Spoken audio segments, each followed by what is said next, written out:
Reformas en materia educativa de México. Reforma del 10 de junio del 2011 al artículo 3 de la Constitución Política de los Estados Unidos Mexicanos.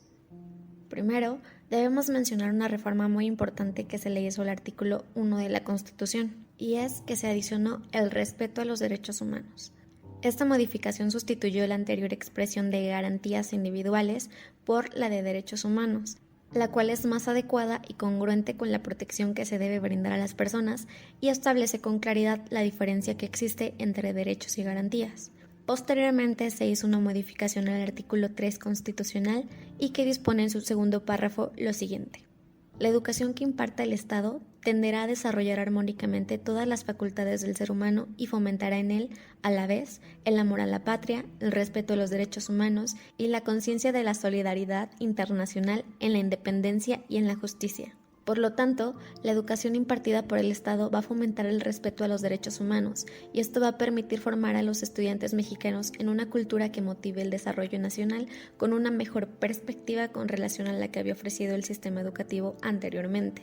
Además, esta disposición va a obligar a que la totalidad de los programas disciplinares se enseñen con perspectiva de derechos humanos en todos los niveles educativos, lo cual supera la visión reduccionista que hacía del tema una mera referencia en materia de civismo de la educación básica. Reforma del 26 de febrero de 2013 al artículo 3 de la Constitución Política de los Estados Unidos Mexicanos.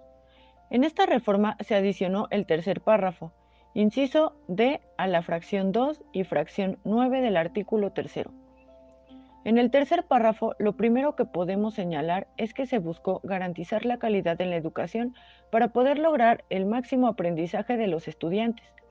Textualmente indica lo siguiente: el Estado garantizará la calidad en la educación obligatoria de manera que los materiales y métodos educativos, la organización escolar, la infraestructura educativa y la idoneidad de los docentes y los directivos garanticen el máximo nivel del logro de aprendizaje de los educandos. Y esto se complementa con los criterios que se establecen en la fracción 2 y a la que se adicionó el inciso D, que dice lo siguiente: el criterio que orientará a esa educación se basará en los resultados del progreso científico, luchará contra la ignorancia y sus efectos, las servidumbres, los fanatismos y los prejuicios. Además, será de calidad, con base en el mejoramiento constante y el máximo logro académico de los educandos. De esta manera, lo que se espera es que el sistema educativo mexicano asegure a todos los estudiantes una educación de calidad y se promuevan aprendizajes relevantes para la vida en el presente, pero también en el futuro. Y esto es lo que se ha reclamado durante mucho tiempo, porque la educación se ha quedado estancada por muchos años, y esto se ve reflejado en los resultados de la prueba PISA organizada por la OCDE, donde se evalúa hasta qué punto los estudiantes que lo presentan han adquirido los conocimientos y las habilidades fundamentales para una participación plena en las sociedades modernas. Reforma del 15 de mayo del 2009 al artículo 3 de la Constitución Política de los Estados Unidos Mexicanos. En relación con la última reforma del 15 de mayo del 2019, se adicionaron y derogaron diversas disposiciones de los artículos 3, 31 y 73 de la Constitución. Algunas de las modificaciones que consideramos más importantes son las siguientes. 1. Se elimina el concepto de calidad y lo cambia por el de excelencia. Esto se enfoca en el mejoramiento integral y constante que promueve el máximo logro de los aprendizajes de los estudiantes, así también como del desarrollo del pensamiento crítico y el fortalecimiento de los lazos entre la escuela y la comunidad. 2. Se eliminó el Instituto Nacional para la Evaluación de la Educación, INEE. 3. Se crea la Ley General del Sistema para la Carrera de las Maestras y los Maestros, que tiene como propósito fundamental señalar los lineamientos para el ingreso y la promoción de los docentes. 4.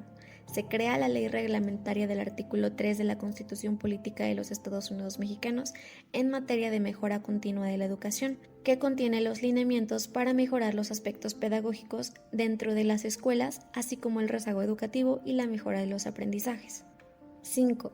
El artículo 31 constitucional señala ahora que los padres de familia son también responsables de la participación en el proceso educativo, revisando el progreso y el desempeño de sus hijos. Ahora bien, Todo lo anterior podemos entenderlo como un beneficio para la mejora de la educación en nuestro país y un avance en el cumplimiento de las metas que establecen las políticas educativas de los organismos internacionales a los cuales pertenece nuestro país.